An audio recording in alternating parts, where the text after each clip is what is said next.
karena memang urusan perizinan kita ruwet.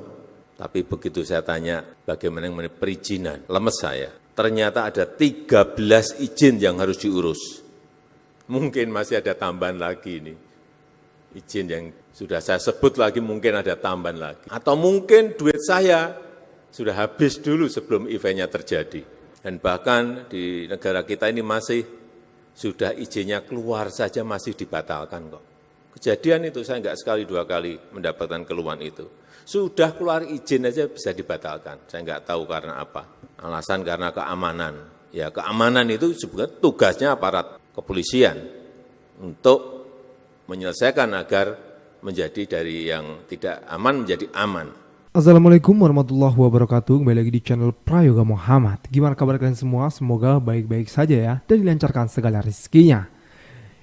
Ada video teman-teman semua, momen Jokowi kesal sekak Kapolri Listio soal izin konser MotoGP di Indonesia.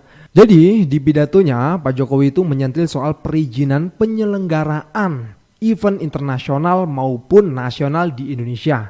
Baik konser, olahraga, pokoknya intinya sebuah acara yang bisa untuk mendatangkan turis ke dalam negeri. Nah hal itu pun disampaikan di hadapan para pejabat negara termasuk Kapolri Listio Sigit. Beliau pun mencontohkan ya seperti MotoGP di Mandalika yang harus mengurus 13 izin. Dan beliau pun membandingkan ya, padahal di Singapura Taylor Swift itu bisa konser berhari-hari. Nah tentu hal ini membuat Bapak Presiden iri terhadap negara lain ya. Kenapa kok di sana mudah banget sementara di Indonesia seperti ini? Ya mungkin karena perizinan yang sangat sulit. Di sini pun beliau langsung sekak Pak Listio Sigit. Oke teman-teman semua, langsung saja kita lihat videonya.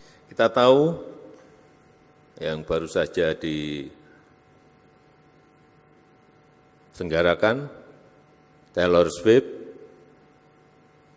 di Singapura di bulan Maret yang lalu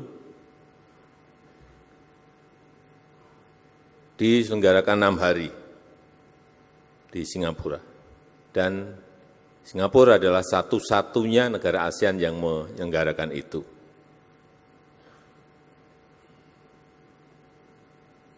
Yang nonton, saya kira lebih dari separuh itu orang Indonesia.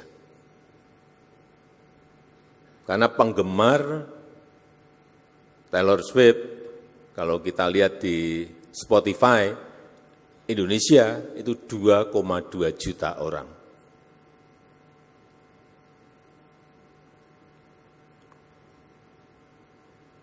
Diselenggarakan selama 3 jam, setiap harinya, dan dihadiri totalnya 360.000 orang berbondong-bondong ke Singapura.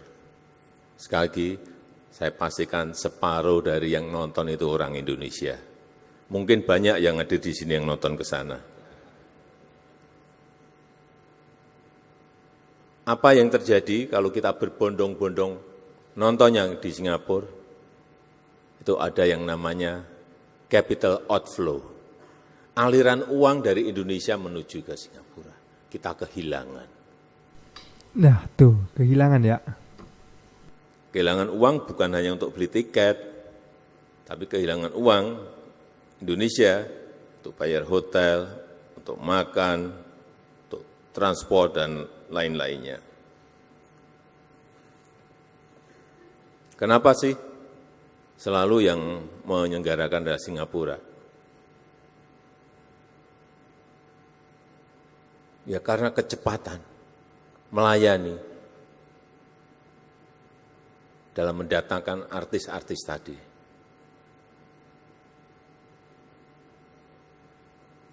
Dukungan pemerintah, baik itu kemudahan akses, keamanan, dan lain-lainnya. Yang kedua, saya ingat konser Coldplay. Indonesia dapat, tapi hanya 1 hari. Hanya 1 hari. Singapura dapat 4 hari. Penuh, tambah lagi jadi 5 hari. Penuh, tambah lagi jadi 6 hari. Sekali lagi, yang nonton itu separuh adalah dari Indonesia. Saya pastikan lebih dari separuh dari Indonesia. Karena di sini tiketnya baru 20 menit saja sudah habis. Tapi mau nambah enggak bisa. Kenapa? Saya tanya ke penyelenggara, karena memang urusan perizinan kita ruwet. Bener Pak, ruwet Pak dari bawah sampai ke atas. Padahal yang saya dengar, kualitas suara sound system waktu Coldplay itu di GBK dengan yang di sana itu bagus yang di sini. Ini yang harus kita tepuk tangani. Tapi hanya dapat sehari. Inilah yang harus kita selesaikan. Yang ketiga, Piala Dunia tahun 22 di Qatar. Itu bisa membangkitkan pertumbuhan ekonomi di Qatar dari yang tahun sebelumnya hanya 1,5%, melompat menjadi 4,3% pada saat penyelenggaraan. Dan Qatar berani mengeluarkan uang untuk event itu 220 billion US dollar. Itu kalau dirupiahkan 3.600 triliun. Di atas APBN kita setahun. Kenapa dia berani mengeluarkan itu, uang sebanyak itu? Ya karena pasti returnnya lebih besar dari ini, keuntungannya pasti lebih besar dari ini. Dan saat pembukaan, jumlah yang nonton 60.000 yang datang ke sana, tapi yang nonton lewat TV lebih dari 3 juta. Itu sudah keuntungan promosi sebuah negara. Sekarang kita masuk ke Indonesia. Kita punya event-event yang besar, meeting misalnya, yang baru saja World Water Forum itu dikunjungi oleh peserta itu lebih dari 50.000.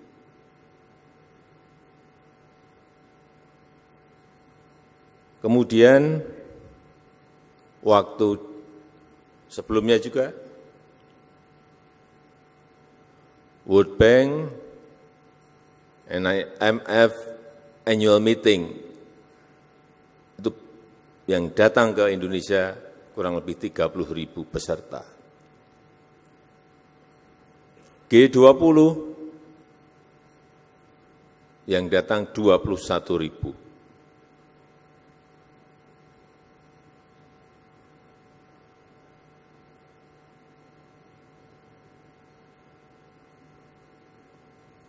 Dan setiap peserta itu spendingnya, belanjanya kurang lebih 30 juta per orang. Tinggal kalikan saja.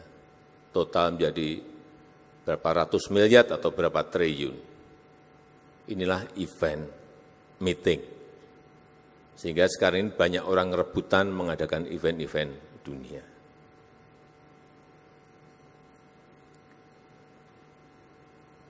Juga event-event nasional kita, lokal kita. Satu nonton, sering sekali nonton. Slang pernah, bukan pernah, nggak tahu berapa kali. Dewa pernah, Ariel Noah pernah, Gigi pernah. Yang saya bisa bayangkan, ngurus izinnya ruwet saja masih mau menyelenggarakan kok, penyelenggara event. Apalagi kalau sekarang dipercepat itu. Saya berikan contoh aja MotoGP di Mandalika. Saya cek ke panitia. Ini efeknya luar biasa. Dampak ekonominya 4,3 triliun. Bisa menyerap, melibatkan tenaga kerja itu 8.000. UMKM yang terlibat kurang lebih 1.000.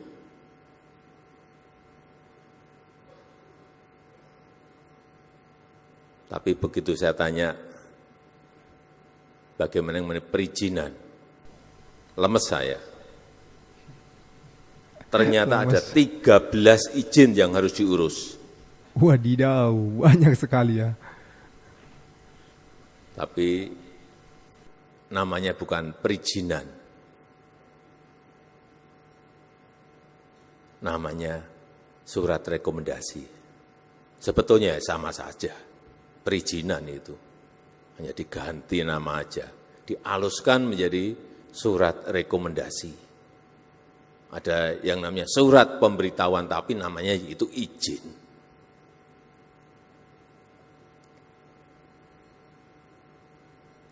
Dimulai dari surat persetujuan desa, surat rekomendasi dari IMI NTB, surat rekomendasi dari IMI Pusat, surat rekomendasi dari Polsek, surat rekomendasi dari Polres ke atas lagi, surat rekomendasi dari Polda NTB, dan surat rekomendasi dari Mabes Polri. Kemudian ada surat dukungan dari RSUD di NTB, surat dukungan dari Dinas Kebakaran. Harus punya ini, kalau enggak izin-izin tadi enggak keluar. Surat pemberitahuan ke Bea Cukai karena mendatangkan barang-barang dari luar. Surat pemberitahuan ke KEK NTB, surat pemberitahuan ke INSW, ini urusan Bea Cukai. Kalau saya jadi penyelenggara event itu, lemes dulu sebelum bertanding eventnya. Mungkin masih ada tambahan lagi ini, izin yang sudah saya sebut lagi mungkin ada tambahan lagi. Atau mungkin duit saya sudah habis dulu sebelum eventnya terjadi.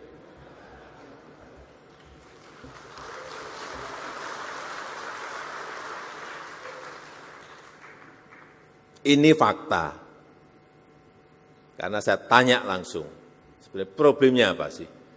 Ini sama dengan konser musik, dengan event-event olahraga lainnya, sudah nggak akan mungkin jauh dari yang tadi saya sebutkan tadi. Betapa sangat beratnya menjadi penyelenggara event di Indonesia. Padahal event di Indonesia itu setiap tahun, sekarang sebelum pandemi itu ada 4.000 event kurang lebih. Sekarang 3.700 event. Jadi sekali lagi, ini sudah saya kejar-kejar lama, saya sangat mengapresiasi, sangat menghargai, sekarang sudah ada OSS untuk penyelenggaraan event. Tapi juga akan saya ikuti terus, akan saya cek terus.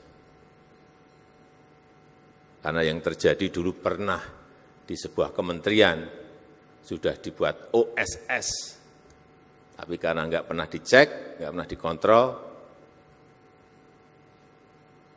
sistemnya dimatikan. Artinya apa? Manual lagi. Artinya ketemu lagi.